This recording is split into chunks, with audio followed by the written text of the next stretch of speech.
Hello everyone, today I am going to start the chapter How the Camel Got His Hump. It is the first chapter of 8th class NCERT supplementary result. It so happened. So, first of all, there can be many questions according to the book. There can also be the question, can you tell the meaning of the book? It so happened. So, what's the meaning of it so happened? So, the meaning of it so happened is ये इसलिए हुआ. This happened because in English, or it so happened. So let's start the first chapter.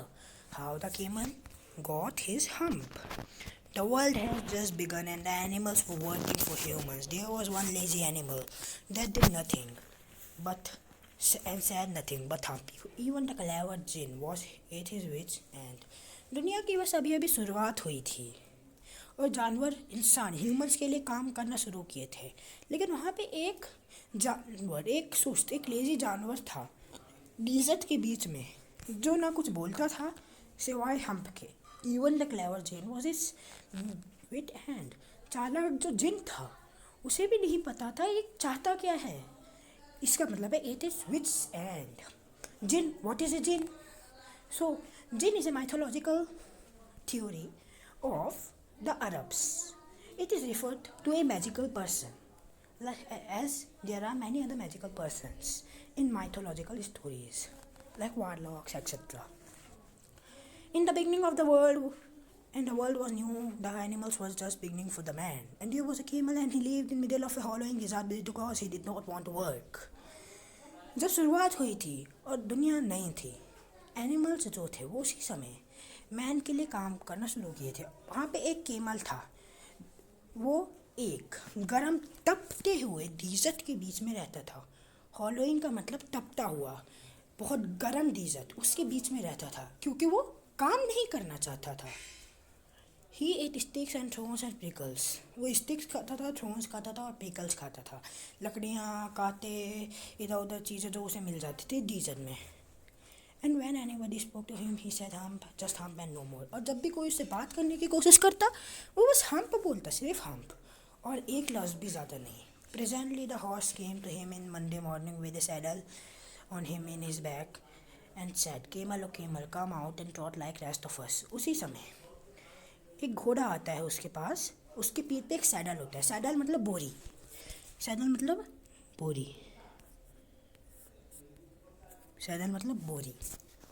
और कहता है camel O camel, बाहर आओ और हम लोगों की तरह दौड़ो. ट्रॉट मतलब दौड़ना, क्योंकि घोड़ा तो दौड़ता ही है, हॉर्स तो दौड़ता ही है. Hump said the camel and the horse went away and told the man. Hump camel बोलता है, फिर हॉर्स चले जाता है और इंसान को वापस बता देता है. Presently the dog came to him with a stick in his mouth. उसी समय एक डॉग उसके पास आता है, उसके मुंह में एक स्टिक होती है और कहता है. तो यहाँ नीचे कुछ वर्ड्स दिए हुए हैं जो आप नोट कर लीजिए, जिनकी यहाँ पे प्रोनाउंसिएशन भी दी गई है. तो चलिए आगे चलते हैं. Camel O camel come and fetch and carry like rest of us. Camel O camel, आओ, ढूंढो और हम लोगों की तरह कैरी मतलब लेके जाओ. सो यहाँ पे एक क्वेश्चन आ सकता है, what was the work that was authorised to the dog? So the answer that will be to this question will be, the work that was authorized to the dog was that he was given to go in the forest and find and fetch sticks so that the man can start cooking for himself. इसे हिंदी में अगर हम translate करें तो dog को जो काम दिया गया था वो था कि वो जाए जंगल में, वहाँ से लकड़ियाँ लाए कि इंसान उसे जला के उससे खाना पकाए, क्योंकि अर्लीस्ट डेज में तो अब की तरह इंडक्शन जैसी चीज़ें होती नहीं थी. इंडक्शन. हम said the camel and the dog went away and told the man. Hump camel बोलता है और डॉग चले जाता है और इंसान को बोल देता है. Presently the ox came to him with a yoke in his neck and said, camel O camel, come and plough like rest of us. उसी समय एक ऑक्स आता है, उसके गले में एक योक होता है. योक क्या होता है वो मैं अभी आपको पहले लाइन कंप्लीट करके बताता हूँ. वो बोलता है केमल ओ केमल, प्लो, कम, आओ और हम लोगों की तरह ज़मीन मतलब फार्मिंग के लिए, खेती बाड़ी के लिए ज़मीन खोलो. योक ऑक्स, दो ऑक्सों का एक पेयर होता है और उसकी मदद से पुराने ज़माने में, एंशियंट या अर्ली टाइम में यूज़ किया जाता था खेत को खोदने के लिए. अब तो ट्रैक्टर्स आ गए हैं. वो इस टाइप का होता था. इस जगह पे, इस गोले में जो है वहाँ पे होता था उसका सर, और यहाँ 2 को जोड़ दिया जाता था। पीछे ऐसे कुछ होता था और नीचे नोकीली सी चीज़ जो ज़मीन को खोदते जाती थी। इसे कहते योक। हम said the camel and the ox went away and told the man। हम केमल बोलता है और ऑक्स भी चले जाते हैं और इंसान को बोल देता है। At the end of the day the man called the horse and the dog and the ox together and said 303 I am very sorry for you। दिन के आखिर में मैन हॉर्स को, डॉग को और ऑक्स को एक साथ बुलाता है और कहता है तुम तीनों के लिए मैं बहुत ही सॉरी, पछता रहा हूँ। तो उसने सॉरी किसके लिए बोला? वाई डिड द मैन से sorry for 303? So the man said sorry for those 3 animals because the camel did not want to work and all of them had gone to him to make him ready to do the work just in vain। मतलब वो उनके लिए पछता क्यों रहा था? क्योंकि तीनों गए केमल के पास और उसे समझाया कि वो काम करे, लेकिन सब बेकार में। ये इसका हिंदी ट्रांसलेशन है। मैं आपको चैप्टर के आखिर में ये सब क्वेश्चंस को रिटर्न में भी दूंगा। Let's go further. But the hump thing in the desert can't work or he would have been here by now, so I'm going to leave him alone and you must work double time to make it up। लेकिन हम जैसी चीज़ dessert में तो काम नहीं करने वाली, वरना वो यहाँ पे होता। तो अब तुम लोगों को डबल टाइम काम करना होगा जो उसने काम छोड़ा है उसके बजाय। तो ये तो एक टाइप का आयरनी हो गया ना, because now those 3 other animals have to do double work instead of the camel, and the camel was just roaming freely in the desert। Let's see what happened further। आगे कुछ मज़ेदार होने वाला है। That made the 3 very angry।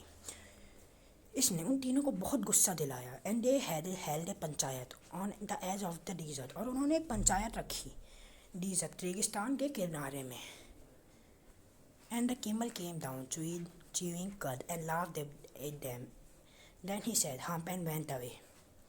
उस समय आता है केमल कद को चबाते हुए, उन पे हंसता है और फिर कहता है हम्प, फिर से चले जाता है।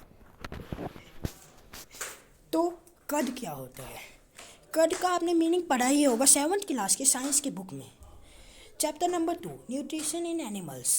उसके लास्ट चैप्टर में आपने रूमिनेंस के बारे में पढ़ा होगा। Ruminants have a body part, an organ in their body which is known as rumen। They store half-chewed food in it, which is known as cud। तो यहाँ पे वही cud का मीनिंग दिया गया है। अगर आपने 7th क्लास को अच्छे से पढ़ा है तो आप ये मीनिंग समझ सकते हैं। Presently there came along the jinn who was in charge of the all deserts rolling in a cloud of dust। उसी समय एक जिन आता है जो सब डिजर्ट्स का चार्ज में था। मतलब एक जैसे क्लास का मॉनिटर होता है वो क्लास के चार्ज में होता है, वैसे ही जिन पूरे डिजर्ट के चार्ज में था। वो धुएं में घूमता हुआ आता है, rolling in a cloud of dust. Let's go forward what happened next. Djinn of all deserts said the horse is it right for animal to be idle. Djinn सब डिजर्ट्स के जिन, क्या ये सही है किसी के लिए कि वो लीजी इडल है, इडली वर्क करे? एक क्वेश्चन है। Certainly not said the djinn. बिल्कुल नहीं, जिन ने बोला। Well there is a thing in middle of your desert with a long neck, long legs and he hasn't done a stroke of work since Monday morning. He want trot. अच्छा, यहाँ पे एक चीज़ है तुम्हारे डिजर्ट के बीच में, लंबी गर्दन और लंबे पैरों के साथ। उसने एक भी छोटा सा काम भी नहीं किया है मंडे की सुबह से। वो दौड़ता भी नहीं है। View said the jinn whistling। That's my camel। What he say about it? व्यू जिन बोलता है सीटी बजाते हुए। That's my camel। वो मेरा केमल है। वो उसके लिए क्या कहता है? He says hump and he won't plow said the ox। वो बस कहता है हम और वो खुदाई भी नहीं करता। ऑक्स रिप्लाई करता है very good I will hump him if you kindly wait a minute. अच्छा है, अगर तुम थोड़ी देर 1 मिनट के लिए रुक जाओ तो मैं उसे हम्प करके आता हूँ। मतलब वो यहाँ पे मीनिंग है मैं उसे सीधा करके आता हूँ। Comprehension check. अब कंप्रीहेंशन चेक के यहाँ पे क्वेश्चन किए हैं, इनके आंसर्स मैं अभी आपको लिख के देता हूँ। First question, what task do you think were assign to the dog and the ox. तुम्हें क्या लगता है क्या क्या टास्क होंगे जो ऑक्स को डॉग को असाइन किए गए थे. So the answer is the answer number 1 is the task that were assigned to the dog and the ox were. नीचे फिर आप कॉलोन डालिए, फिर लिखिए डॉग. डॉग को बोल्ड लेटर्स में लिखिए. उसके बाद आंसर डॉग का लिखिए. The dog was assigned to go and fetch sticks from the forest and then carry it to the man. आपका डॉग के लिए आंसर कंप्लीट हो गया. और ऑक्स को क्या असाइन किया गया था? ऑक्स को भी आप बोल्ड लेटर में लिखिए, देन उसके बाद आंसर लिखिए. The ox was assigned to plough the land and make it fertile for the man so that he can do farming. So ये दो चीज़ें थी जो डॉग और ऑक्स को असाइन की गई थी.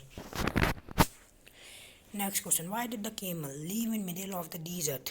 What made the dog, the horse and the ox very angry? क्या क्या टास्क थे जो तुम्हें लगता है? Sorry, why did the camel live in? Camel desert के बीच में ही क्यों रहता था? कोई तो वजह होगी. In middle of the howling desert, इसका आंसर है the camel lived in middle of a howling desert because he doesn't want to work and he doesn't did a single stroke of work since the Monday morning when the world was started. Question number 3, what made the dog, the horse and the ox very angry? किसने dog को, horse को और ox को बहुत गुस्सा दिलाया? The final decision that was made by the man made the dog, the ox and the horse very angry was that because the camel didn't work a single stroke of work. So now the three of them were assigned double time work. This is the thing that made them very angry. And so they held a panchayat in the very edge of the desert. And there came the camel laughing, chewing the cud, and then again said the hump and went away. How did the jinn know that the horse was complaining against the camel? जिन को कैसे पता चला कि horse camel के लिए complain कर रहा है? The jinn knew that the horse was complaining for the camel because, as he said about the figure or the thing in middle of the desert, and he said to the jinn, there is a thing in middle of your desert with long neck and long legs. He doesn't do this single stroke of hump. So only one animal is there which have long neck and long legs in desert, which is camel. That's how the jinn knew that the horse was talking about the camel. I will hump him. ये नीचे दिया गया है hump him का मतलब I will deal with him approximately, I will set him right. मतलब मैं अभी उसकी खातिरदारी उसे सही से सिखा के आता हूँ, मैं उसे सही करके आता हूँ, जो मैंने आपको चैप्टर में उसी समय बता दिया था. Let's go further. The jinn rolled himself in his dust cloak and took a walk across the desert and found the camel looking at his own reflection in a pool of water. जिन घूमता हुआ आया धूल के चादर में और dessert के अंदर चल रहा था, वॉक कर रहा था. उसने केमल को देखा कि वो अपनी ही रिफ्लेक्शन को देख रहा था पूल के वाटर के अंदर. The Djinn sat down, Djinn नीचे बैठ गया. With chin in his hand, Djinn नीचे बैठ गया उसके जो चिन थे उसे अपने हाथ में रख के, जिस तरह ये अभी बैठा हुआ है. माई फ्रेंड्स एट द जिन, मेरे दोस्त जिन ने बोला, व्हाट्स दिस, ये क्या है? I hear that you are doing no work, मैंने ये सुना कि तुम कोई काम नहीं कर रहे. The Djinn sat down, Djinn नीचे बैठ जाता है. With his chin in his hand, अपने चिन को अपने हाथ में रख लेता है. While the camel looked at his own reflection in the pool of water, तब केमल अपनी ही रिफ्लेक्शन में देख रहा था पूल ऑफ वाटर में. अपनी रिफ्लेक्शन को देख रहा था. You have given 3 extra work since Monday morning on account of your illness, क्योंकि तुम लेज़ी थे इसीलिए तुम्हें 3 गुना ज़्यादा काम दिया गया है. तुम क्योंकि लेज़ी थे, काम नहीं किया. शायद जिन ने बोला. And he went on thinking, और वो चलता गया सोचते हुए. विद चिन हिज हैंड, अब चिन उसके फिर हैंड में ही थी जिस तरह यहाँ पे है. Hump said the camel. Hump camel बोलता है I shouldn't say that again if I were you. मैं वो फिर नहीं बोलता अगर मैं तुम्हारी जगह होता. said the जिन जिन बोलता है You might say it once too often. तुम्हें उसे एक ही बार बोलना है अगर बार बार करना है. I want you to work. मैं चाहता हूँ कि तुम काम करो. And the camel again said the hump. फिर से camel बोलता है hump. But no sooner he has said that. लेकिन जैसे ही उसने ये बोला then he saw his back. फिर उसने जब अपनी कमर देखी that he was so proud of, जिस पे वो बहुत ही गर्व करता था. Puffing up, फूल रही थी, and puffing up और फूल रही थी into a great big hump. एक बड़ी hump में तब्दील हो गई, बढ़ गई, बन गई. Do you see that? तुमने वो देखा? That's your very own hump. वो तुम्हारी खुद की ही hump है जो तुमने अपने ऊपर लाई है. By not working, काम नहीं करके. Today is Thursday, आज Thursday है. You have done no work since Monday. तुमने कोई काम नहीं किया Monday से. When the work began, जब काम शुरू हुआ. Now you are going to work. अब तुम काम करने के लिए जा रहे हो. How can I, said the camel, with this hump on my back? मैं कैसे कर सकता हूँ जब मेरे कमर पे ये hump है. That has a purpose, said the jinn. That has a purpose, जिन ने बोला. All because you missed those 3 days. क्योंकि तुमने वो 3 दिन छोड़े. You will able to work now for 3 days without eating. अब तुम 3 दिन काम करोगे बिना खाए. Because you can live on your hump. क्योंकि तुम अपने hump पे ज़िंदा रह सकते हो. And you don't even to say I never did anything for you. और तुम्हें ये नहीं कहना है कि मैंने तुम्हारे लिए कुछ भी नहीं किया. डीजत से बाहर आओ and go to 3. और तीनों के पास जाओ and behave. और अच्छे से बिहेव कर लो. मतलब उसका मिसबिहेव था ये सब जो उसने इतना दूसरों के साथ किया उन तीनों जानवरों के साथ, तो वही बिहेव करो. And the camel went away to join the three. और केमल चला गया उन तीनों को ज्वाइन करने के लिए. एंड फ्रॉम दैट डे, और उसी दिन के बाद केमल हमेशा एक हम्प को पहनता है जिसे अब हम हम्प बोलते हैं. Not to hurt his feelings, उसकी फीलिंग्स को चोट नहीं पहुंचाने के लिए. But he had never yet caught up with the 3 days that he missed in the beginning of the world. लेकिन उसने अभी तक पकड़ा नहीं वो 3 दिन जो उसने दुनिया की शुरुआत में पकड़े थे. And he was never yet learned how to behave. और उसने अभी भी सीखा नहीं कि बिहेव किस तरह करते हैं. तो ये चैप्टर ये जो है ये रूडयार्ड किपलिंग ने लिखा है. रूडयार्ड किपलिंग, ये इसकी कहानी आपने अपने 7th क्लास में भी पढ़ी होगी अगर आपको याद है तो. चलिए अब हम इसके क्वेश्चन आंसर्स करते हैं. Let's go forward to do the question answers of the chapter. Comprehension check. The camel was looking at his own reflection in the pool. Camel अपनी ही रिफ्लेक्शन को देख रहा था पूल में. What do you suggest, what did it suggest to you about the camel. तुम्हें क्या लगता है कि केमल का नेचर कैसा था. यहाँ पे नेचर के ऊपर है. So the answer, the camel was looking at his own reflection in the pool because he was so proud of his back. But now because he have a hump, that's why he complained. He remonstrated against the jinn. Remonstrated means protested. Protest करना.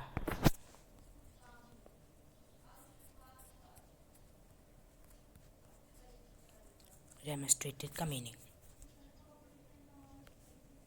The camel said hump repeatedly. How did it affect him? Camel ने hump बोला बार बार. उससे उसे क्या affect हुआ. The camel said hump repeatedly. It affected him that he got a real hump on his back. And so now he cannot be proud of his own hump. Answer था ये. Question number 3. What according to the jinn was use of the hump. जिन के हिसाब से hump का क्या use था. According to the djinn the use of hump was that now because he had missed 3 days in beginning of the world, now he can work for 3 days without eating and doing anything else. He can live on his hump. Question number 4. He had never yet learn to behave in light of this. What is the writers opinion about the camel. अभी तक उसने सीखा नहीं कि किस तरह behave करते. इस चीज़ की लाइट में, इस चीज़ के हिसाब से तुम्हें क्या लगता है, राइटर का क्या ओपिनियन है केमल के हिसाब से. In light of this the opinion of the writer about the camel is that the camel is a rude and proud of his own. He always walks with his neck upwards, not downwards, like other animals. So, in light of this, the opinion about the writer is that the camel is proud of himself a lot, even after all the things that happened to him. Exercise. Discuss the following groups in topics. Can this story be factually true? क्या ये story fiction के तौर पे true है? Yes, we can say that this story is fictionally true. But no, this is not really a true story. It's just a fiction. So, it's just a story, not a real thing. What according to you is the story about? तुम्हारे हिसाब से story किस चीज़ के ऊपर है? The story is about how the camel got his hump. Because nowadays every camel have a hump. So this shows that how the camel got his hump. Consider the following: how the world began, why everyone should do her work seriously, how animals are too important to human, how the camel got his hump. So ये सब जो questions हैं ये 4 questions, इसके answer आपको chapter में मिलेंगे, ये आपको खुद करने हैं. ये सब what did you do over weekend, आप क्या कहते हैं छुट्टियों के समय क्या करते हैं अपने वीकेंड्स पे, तो ये भी आपको खुद करना होगा. There are only 2 categories of workers: those who prefer to do totally what they can do tomorrow, and those who prefer to do tomorrow and what can they do tomorrow. Where do you belong? ये भी आपको खुद करना है, अपने बारे में बताना है. यहाँ पे 2 लोगों के वर्कर्स की कैटेगरी है, जो आज का काम कल करने का सोचते हैं और जो कल का काम आज ही करने का सोचते हैं. तो आप किस कैटेगरी में हैं? तो ये तीनों आपको खुद करने होंगे चैप्टर्स के question. So now this is the end of the chapter, how the camel got his hump.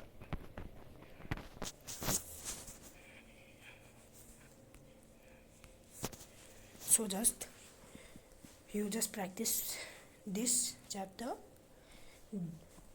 and some of the thing that you can do from this chapter is try to find out different notes in the chapter.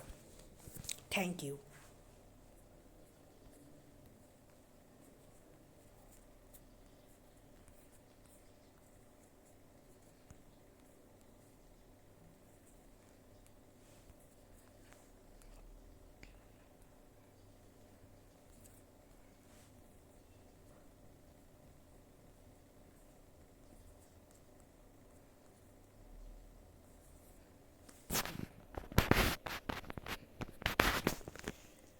So that's the chapter. It so happened the first chapter of the supplementary reader of class 8 NCERT English, how the camel got his hump, is the end of the chapter. Thank you. Have fun.